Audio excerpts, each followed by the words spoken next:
No sé si quieren empezar con alguna pregunta a las personas presentes. ¿Uno, dos? Sí. Sí, muchas gracias. Bueno, pues felicitar a la mesa, muchísimas felicidades, de verdad. Una investigación muy interesante la que estás haciendo. Bueno, la pregunta primera se la voy a hacer a Enrique Telles. Ya sé que se dedican a Portugal, pero bueno. Oye, la presencia portuguesa, en términos de, perdón, la presencia jesuita, con respecto a la labor que hicieron aquí en la Nueva España, en Puebla, pues tenemos tres súper importantes, que hacen una geografía de Catalina de San Juan. El otro, pues todos estos de la compañía que educaban a las monjas o mandaban a escribir a geografías porque es el cuerpo, ¿no? De estas cofradías y de estas geografías de monjas para tener un lugar político también, ¿no? Y poder, porque decías algo de que estaban ocultos, pero te refieres nada más a la filosofía, no a la parte teológica. Porque en teología hubo grandes que de hecho prohibieron sus textos. Los de Catalina, que Alonso de Ramos que publicó, los dos tomos, por el Tribunal de la Inquisición, fueron retirados, ¿no? La defensa que hacen de, por ejemplo, hay personajes muy importantes aquí en Puebla, todos, en Puebla. Entonces, ¿qué función tuvieron en la Nueva España estos que van haciendo estas hagiografías y van promoviendo textos de monjas muy importantes, de beatas, de visionarias, de místicas, por ejemplo, ¿no? Y la pregunta que te hago es, ¿hubo mucha presencia jesuita en Puebla en términos de teológicos, ¿no? Y bueno, que también, bueno, se va permeando acá, ¿no? El diálogo con, bueno, más bien el debate político, porque hasta político, ¿no? Entre Sor Juana, ¿no? Y Manuel Fernández de Santa Cruz, porque se mete con un teólogo de Portugal, Vieira, ¿no? Por ejemplo. Bueno, eso sería la proteccionismo mexicano. Servando Teresa de Mier, por ejemplo, u otros, ¿no? Que inclusive utilizan la aparición de la Virgen de Guadalupe para hacer para deslegitimizar la presencia de los españoles aquí en la Nueva España, porque tú mencionaste que es un estandarte que se usa para las rebeliones, para los levantamientos, para las protestas políticas. Entonces, yo te quisiera preguntar si has investigado sobre este estandarte, esta utopía de la Virgen de Guadalupe, más allá, ¿no?, de los incas y de lo que mencionabas, me refiero ya al siglo XVIII, principios del XIX. Esa era la pregunta que tengo. Y con respecto a los portugueses, en estos autos de fe, entonces, bueno, esa sería la pregunta. ¿Cómo se defiende? ¿No? Habían levantado la mano también allá atrás. Es una pregunta de que este mundo aristotélico, digamos, que se analiza, ¿tiene alguna prolongación en el tiempo, digamos, en algunos discursos que se hayan prolongado décadas, digamos, en algún ámbito específico? Porque me parece interesante que haya sido elegido Aristóteles, digamos, en particular. O sea, no es anecdótico, digamos. Solamente eso, o sea, simplemente ver esa conexión en términos, digamos, de futuro, digamos, de esa trayectoria de análisis que sería, digamos, el nuevo México o México contemporáneo, digamos.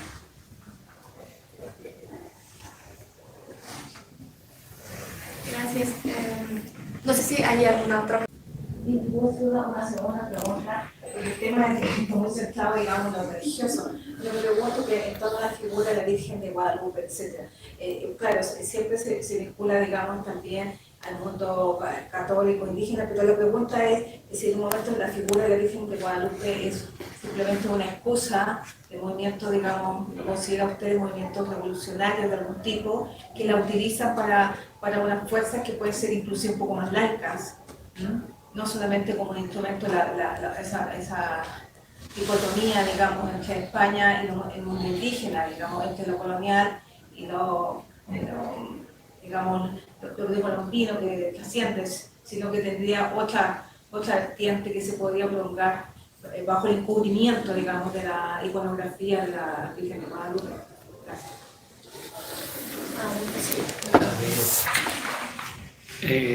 Una pregunta. 16, tú citas Nicamopoa. Ya sabemos Nicamopoa se publica en el siglo XVII, pero algunos suponen, hipotéticamente, Antonio Valeriano, después de la muerte de Sahagún, podía escribir. No hay pruebas, ¿no? Se supone. Y también como su contexto, el texto dice como 1531 aparece, ¿no?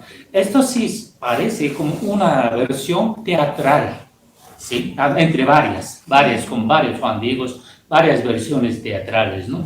Entonces también como el texto ha aparecido como manuscrito, algunos se estudian, debe ser algo, se copia algo que escribía Antonio Valeriano, pero este texto náhuatl no está completo, y también comparando con la versión de español, Miguel Sánchez lo publica en 1648, ¿no? En ese siglo XVI, ya tenía bastantes teatros, ¿sí, no?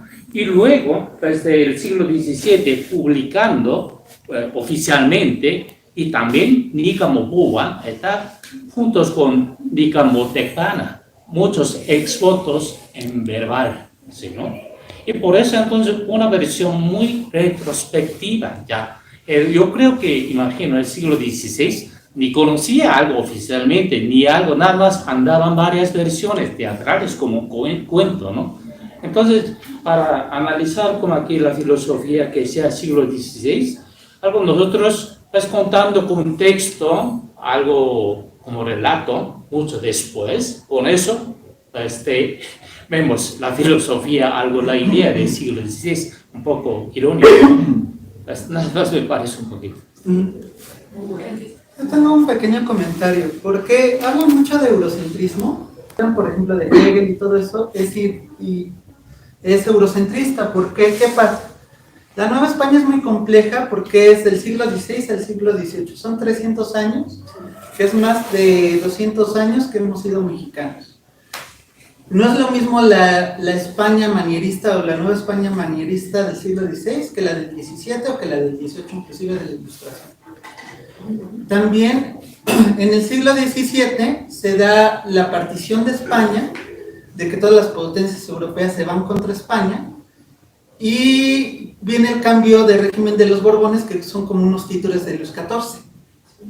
Y ellos comienzan a meterle hispanofobia, inclusive dentro de España. Entonces, lo que hay de historia realmente oficial es contra España. No hay historia contra... No es como la historia oficial, siempre se va contra la historia oficial, es que contra España. Porque Europa es muy diferente al siglo... Es muy diferente, igual que un azteca, no es lo mismo que un purépecha, no es lo mismo que un cora, no es lo mismo un italiano que un español, aunque los dos sean mediterráneos. En Portugal sí, porque están muy pegados, ¿no? Y Sevilla, hay mucha talavera. Yo viví en Sevilla 3 meses, esta talavera de la reina, y eso viene de la conquista musulmana. Uno va al norte de África, en Túnez, o va a Afganistán, que está allá para el Asia, la talavera viene de los árabes, ¿no? Y muchas cosas. Y España y Portugal siempre se intentó que se unificara la península, ¿no? Eso hay que tenerlo en cuenta. Entonces Puebla yo creo que es una ciudad más sevillana, es más, está ahí la Macarena, y el agua de limón sevillano, los polvorones sevillanos, los extranjeros sobre nosotros, incluidos los españoles y los americanos, que somos descendientes de ambas culturas, ¿no? A mí nadie me conquistó, yo soy descendiente de ambos. tengo sangre indígena y tengo sangre española, ¿no? Y libanesa también, ¿no? Porque América se formó de migrantes, todo el continente, ¿no? Y a mí no me va a venir a enseñar un extranjero de mi historia. Pero ¿qué pasa? Nosotros no vamos a nuestros archivos. Repetimos lo que escriben de nosotros, los extranjeros, pero no hacemos nuestra historia nosotros mismos. Entonces yo creo que para hacer verdadera historia contrafáctica hay que ir a los archivos y tener una visión nuestra, ¿no? Ahora bien, ¿por qué?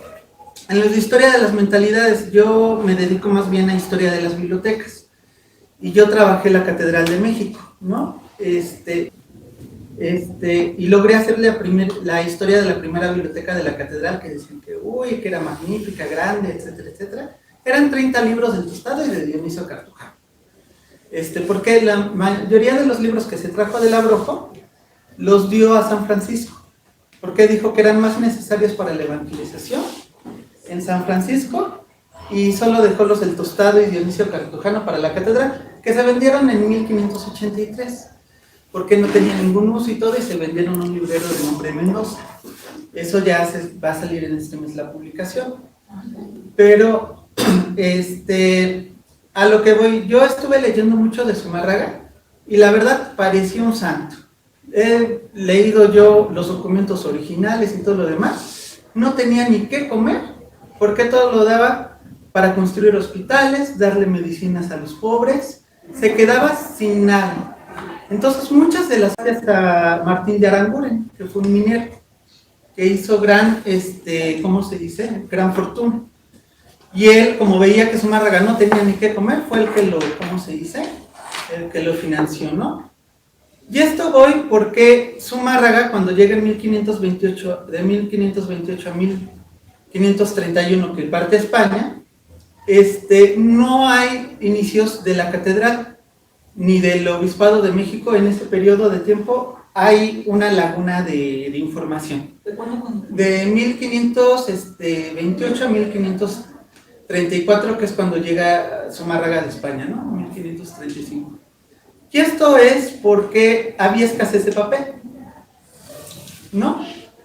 Y el papel que él trae para hacer la secretaría y todo lo demás, él dice, pues, que el papel que yo traje me quedé sin papel porque se lo di a los niños de Santiago de Tlatelolco para los cabildos eran orales, y lo dice él en sus cartas, ¿no? Por eso la primera acta de cabildo es del 37, y yo pensaba igual que los otros investigadores, digo del 36, que era por qué, ¿cómo se dice? Se había formado el cabildo, y no, el cabildo llega en 1528, porque siempre se habla del obispo pero nunca del cabildo, y llega como cabildo electo. Se queja con el emperador, el cabildo, de que Zumárraga no les daba el buen sustento.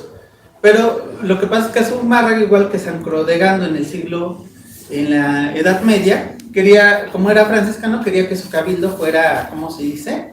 Viviera en comunidad con las normas de Dios, que era lo que comentaban, ¿no? Pero el cabildo se queja mucho Zumárraga, porque dice, ¿por qué no trae a franciscanos y a gente como nosotros que venimos?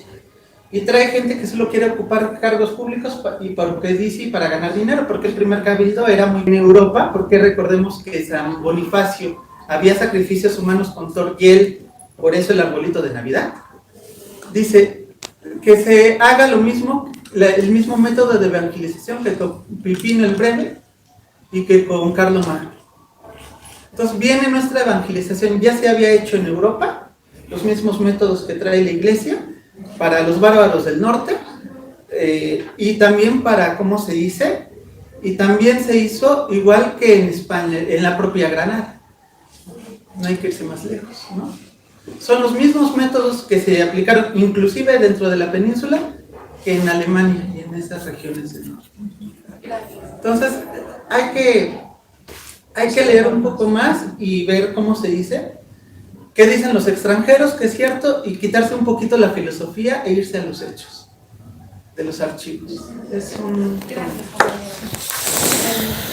Atrás, Yo quisiera hacer una pregunta en general para Gustavo y para Enrique. Retomando un poco el tema de Portugal, me parece que es sobre todo Enrique, sobre las escuelas de pensamiento. La pregunta concreta sería, para ustedes, ¿cuál sería el impacto de esa tradición filosófica portuguesa hacia la tradición pedagógica de América, que posteriormente se iría implementando antes de que se volviera ya secular en la parte de la educación? Gracias. Y bueno, le damos la palabra a mi compañero comenzaba a responder y vamos a seguir como quisiera.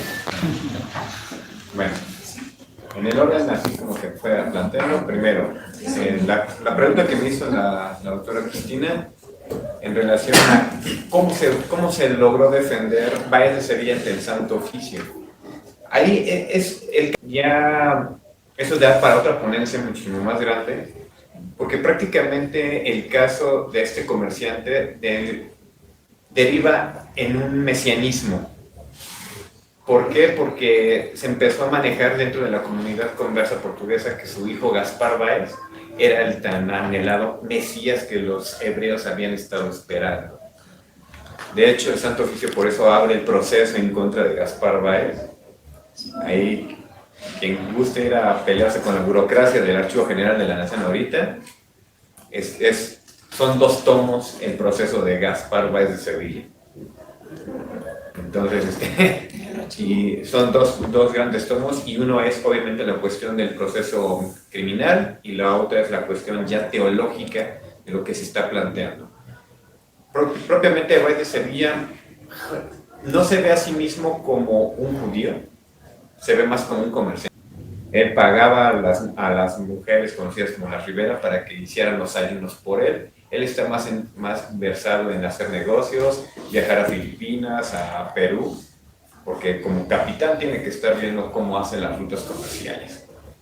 Pero en la cuestión en cuestión religiosa, todo lo está delegando Báez de Sevilla a su esposa, porque la cuestión de la filosofía, la cuestión de la religión, educación, todo es directamente la mujer.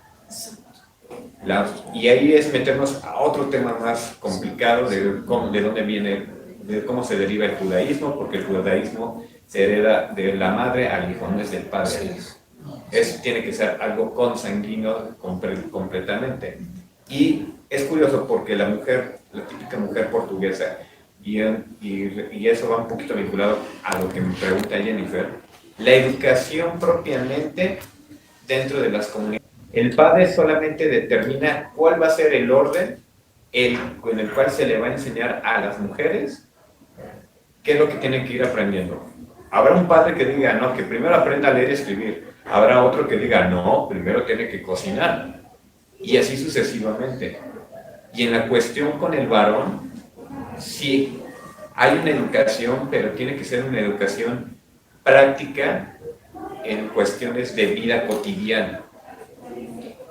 Sí se enseña religiosidad, pero también se está enseñando cosas que son más prácticas, como decir, sí, la religión es importante, pero dedícate a esto. Tienes que ser marinero, sé un buen marinero. Ser buen comerciante, quédate conmigo y vas a ser un buen comerciante, ¿no? Y prácticamente la cultura portuguesa fue de mucho